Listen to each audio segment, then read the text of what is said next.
Ang sikreto ng mainam na buhay nasa Diyos.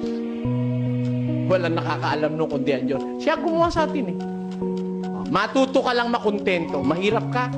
Learn to be content of what you are and you will be contented. Diba?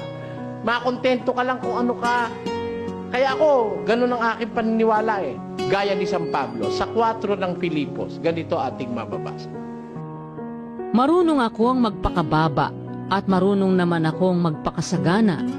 Sa bawat bagay at sa lahat ng bagay ay natutuhan ko ang lihim, maging sa kabusugan at maging sa kagutuman, at maging sa kasaganaan at maging sa kasalatan. Ayun. Marunong akong sagana. Marunong din naman akong mahirap. Marunong akong masalat. Marunong naman akong marami. Tayo, kontento siya. O pagka kontento ka, may problema ka ba? Wala. Kano kita mo?